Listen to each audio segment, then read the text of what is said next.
మిత్రులందరికీ నమస్కారం. రేడియో రాంబాబు ఛానల్కి స్వాగతం.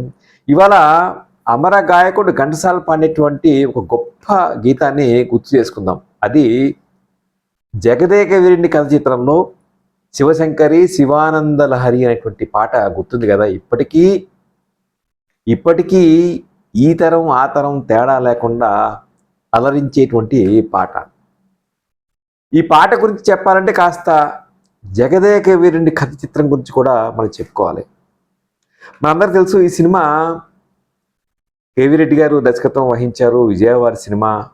అయితే ప్రత్యేకత ఏమిటంటే ఈ సినిమాకి ఆయన ఒక షరతు పెట్టారు. ఏమిటంటే నిర్మాత దర్శకుడిగా తన పేరే ఉండాలని. అందుకని ఆయన పేరే కనిపిస్తుంది. చక్రపాణి గారి ఇంటర్ఫరెన్స్ అంటే చక్రపాణి గారు జోక్యం చేసుకోకూడదని కూడా ఒక షరతు పెట్టారంటారు. అది కూడా ఒప్పుకున్నారు.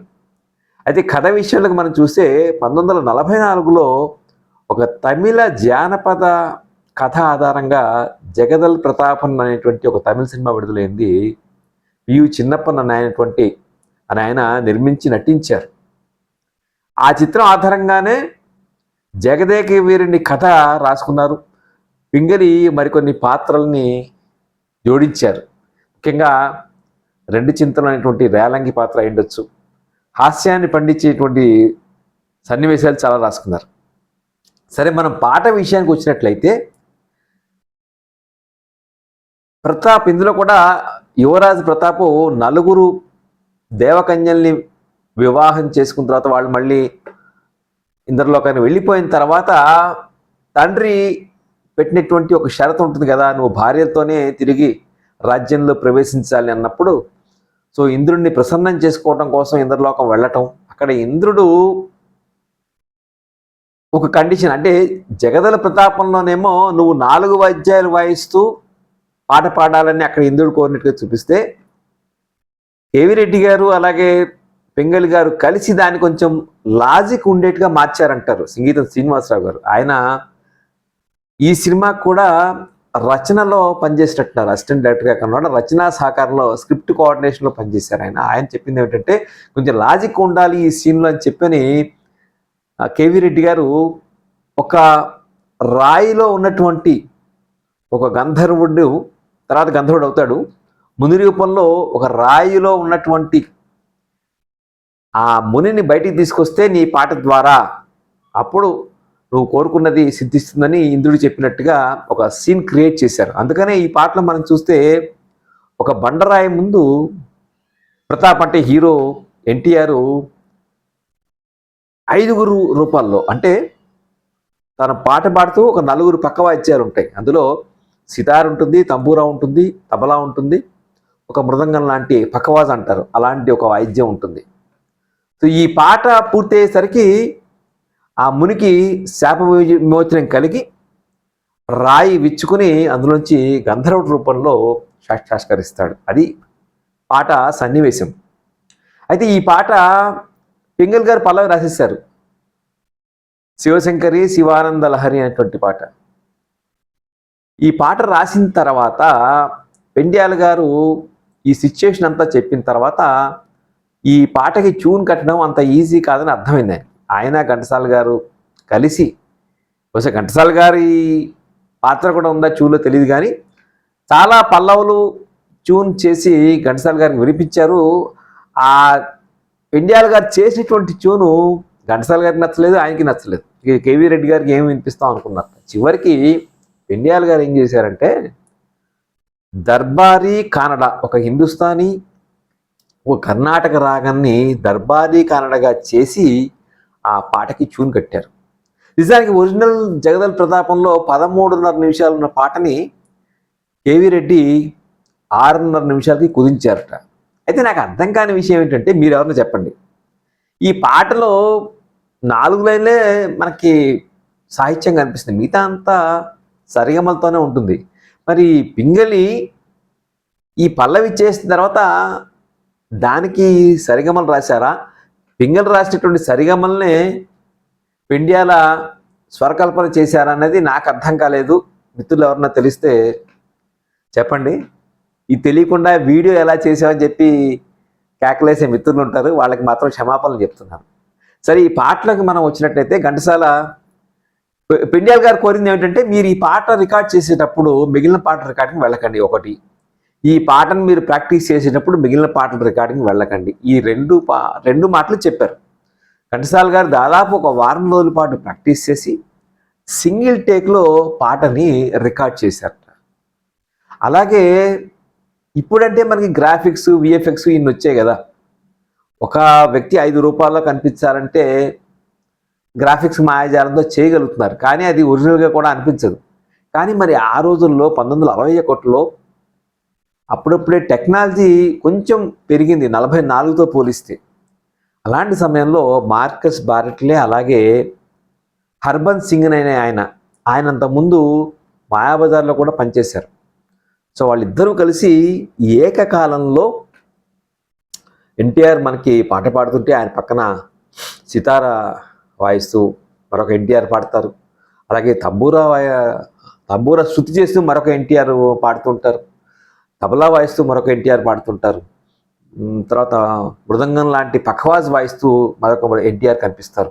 అంటే ఏకకాలంలో 5గురిని మనకి చూపిస్తారు. అలాగే చాలామంది అనుకుంటారు ఘంటసాల గారికి ఈ పాటలో సహకార గానం ఆయన అసిస్టెంట్ జేవి రాఘవులు ఇచ్చారు అనుకుంటారు. కానీ ఈ పాట వాహిని స్టూడియోలో రికార్డ్ చేసినటువంటి వల్లభ జోస్ల శివరాం ఏమంటారంటే, ఘంటసాల మాస్టర్ ఒకళ్ళే పాడారు, సింగిల్ టేక్లో పాడారు, ఒకే టేక్లో పాటని కంప్లీట్ చేశారు, ఎవరు ఆయనకి సహకార గాత్రం అందించలేదు. కానీ ఈ ట్రాక్ని రీపోస్ట్ చేశాం, అంటే దాన్ని మళ్ళీ రీమిక్స్ చేశారు అనమాట. ఈ 5గురు ఎన్టీఆర్లు, 5గురు ప్రతాప్లు కలిసి పాడుతున్నట్టుగా అనిపించడానికి ఆ ట్రాక్ రీపోస్ట్ చేశాము, అది కారణం, కానీ ఎవరూ పాడలేదని చెప్పి శివరాం చెప్పారు. ఇంకో విశేషం ఏమిటంటే, ఎన్టీఆర్ గారు అద్భుతంగా అభినయం చూపినటువంటి పాట. బహుశా ఆయన యువరాజుగా ఎంత అందంగా ఉంటారో ఆ పాటని ఆలపించేటప్పుడు మీరు గమనిస్తే ఆయన వోకల్గా పాడుతున్న ప్రతాప్ గారేమో ఆయన హిందుస్థాన్లో ఇట్లా చేతులు మనకి కదిలిస్తే కనిపిస్తారు. సితార్ వాయిస్తూ ఇచ్చేటువంటి అభినయం వేరు, అలాగే తబలా వాయిస్తున్నప్పుడు పాట పాడుతూ ఇచ్చే అభినయం వేరు, పఖవాజ్ వాయిస్తూ అభినయం వేరు, తంబూరా వాయిస్తూ చూపించే అభినయం వేరు. ఇలా బహుశా ఈ 5 సెపరేట్గా షూట్ చేసి అవన్నీ కలిపేశారు. అద్భుతంగా ఉంటుంది పాటని, మీరు చూడండి, మంచి క్వాలిటీ ఉంది. యూట్యూబ్లో ప్రైమ్లో కూడా ఈ సినిమా అందుబాటులో ఉంది, మంచి క్వాలిటీతో యూట్యూబ్లో ఉంది. అద్భుతంగా చూడంగానే ఆ రోమాలు నిక్కపరుచుకుంటాయి ఈ పాట మనం విన్నా చూసినా. ఎన్టీఆర్ గారు ఒకటేమో లిప్సింక్ ఎలా ఉండాలి అని చెప్పి ఘంటసాల గారితో కలిసి రిహార్సల్ చేశారు ఈ పాట, అదొకటి. రెండోదేమో ఆయన పెండ్యాల్ గారిని రిక్వెస్ట్ చేశారు, ఈ పాట షూటింగ్ జరుగుతున్నప్పుడు దయచేసి మీరు స్టూడియోలో ఉండండి, నేను ఎట్లా చేస్తున్నానో గమనించండి అని చెప్పాను. అంటే ఆ రోజుల్లో ఆర్టిస్టులకు ఉన్నటువంటి డెడికేషను మనకి అర్థమవుతుంది. అలా ఒక సమిష్టి కృషి. ఇంకొక విషయం చెప్పాలి, విజయ ప్రొడక్షన్స్లో బహుశా పెండ్యాల్ గారు మొదటిసారిగా అడుగుపెట్టారు. అప్పటి వరకు ఘంటసాల, రాజేశ్వరరావు ఎక్కువగా వీళ్ళే చేసేవాళ్ళు కదా. బహుశా దొంగరాముడి తర్వాత కేవీ రెడ్డి గారికి పెండ్యాల్తో కలిగినటువంటి అనుబంధం వలన ఆయన విజయ ప్రొడక్షన్స్లో కూడా, విజయ పిక్చర్స్లో కూడా పెండ్యాల్ గారినే సంగీత దర్శకుడిగా తీసుకున్నారు. ఇవే కాకుండా ఇంకో 2 పాటలు ఉన్నాయనుకోండి, జలకాలలో అనేటువంటి పాట కానీ, వరించవచ్చిన మానవ వీరుడు అనేటువంటి పాట కానీ, అయినదేమో అని కానీ, ఈ 3-4 పాటలు బాగున్నాయి. కానీ బట్ శివశంకరి శివానంద లహరి అనేటువంటి పాట ప్రత్యేకం. ఒక్కసారి ఈ పాట పల్లవి చదువుతాను, చూడండి ఎలా ఉంటుందో. శివశంకరి శివానంద లహరి, చంద్రకళాధరి ఈశ్వరి, కరుణామృతమును కురియజేయుమా, మనసు కరగదా మహిమ చూపవ, దీన పాలనము చేయవే. ఇది పాట, నేను మొత్తం పాడలేదు కానీ తర్వాత అంతా కూడా సరిగమలతోటే మొత్తం చివరి వరకు పాట ఉంటుంది. ఎక్కడా కూడా ఈ సరిగమలు తప్పితే వేరే సాహిత్యం లేదు. సో నాకు అందుకే అనిపించింది, 6:30 పాటలు 13 నిమిషాల పాట రాస్తే కేవీ రెడ్డి కుదించారు 6:30 నిమిషాలకి అని చెప్పి అన్నారు. ఈ 6:30 నిమిషాల పాటలో పల్లవి తప్పిస్తే, అంటే చరణాల్లోనే ఎక్కడా కూడా వేరే సాహిత్యం లేదు, ఈ ఆలాపనలు సరిగమలతోనే పాట అంతా నడుస్తుంది. మరి అవి కూడా పింగళి రాశారా అనేదే నాకు చిన్న అనుమానం. సో ఈ సినిమా ఒక గొప్ప పాటని అందించినటువంటి కేవీ రెడ్డి గారు, అలాగే ఆయనకు సహకరించిన మార్కస్ బార్క్లే, హర్బన్ సింగ్, గొప్ప గొప్ప సాహిత్యం పింగళి సాహిత్యం కన్నా కూడా పెండ్యాల గారి స్వరకల్పన, ఘంటసాల మాస్టారి ఒక అమర గాయకత్వం, ఎన్టీఆర్ గారి అభినయం ఇవన్నీ కలిస్తే ఒక అద్భుతమైన పాటగా శివశంకరి పాట రూపొందింది. ఈ సినిమా విడుదలై ఘన విజయం సాధించింది. 18 కేంద్రాల్లో 100 రోజులు ఆడింది. తమిళంలో జగదల్ ప్రతాప్ అని రిలీజ్ చేశారు, కన్నడంలో కూడా రిలీజ్ చేశారు, ఒడియా, హిందీ వీటి డబ్బింగ్ చేసి రిలీజ్ చేశారు. అన్ని చోట్ల కూడా ఘన విజయం సాధించింది. అలా జగదేక వీరుని కథ చిత్రంలో ఆగస్టు 9, 1961 విడుదలైంది. జగదేక వీరుని కథలోని ఈ ఒక పాట ఏమిటంటే ఘంటసాల మాస్టారు చేసినటువంటి కచేరీలలో ఎక్కడా కూడా ఈ పాట పాడినటువంటి దాఖలాలు లేవు. మరి ఎందుకు ఘంటసాల మాస్టర్ గారు బయట ఈ పాటని అటెంప్ట్ చేయలేదు అనేది నాకు కొంచెం ఆశ్చర్యంగానే ఉంది. చాలా చోట్ల మనం పాడుతా తీగ లాంటి పోటీల్లో క్లిష్టమైన పాటగా కంటెస్టెంట్స్కి ఈ పాట ఇస్తూ ఉంటారు. ఎవరైతే ఈ పాట బాగా పాడతారో వాళ్ళు దాదాపు ఫైనల్స్ దాకా రావటం మనం చూస్తాం.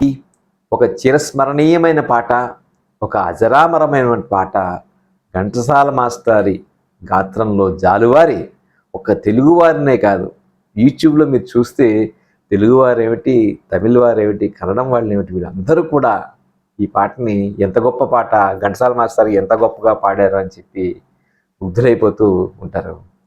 సో ముగ్ధగానంగా శివశంకరి పాట నాకు అనిపిస్తుంది. ఇది ఒక పాట అంటే ఒక సమిష్టి కృషికి నిదర్శనం ఎలా అవుతుందో నాకు ఈ పాటను చూస్తే అనిపిస్తుంది. ఇంతమంది కృషి చేస్తే ఒక అద్భుతమైన పాట పుట్టింది.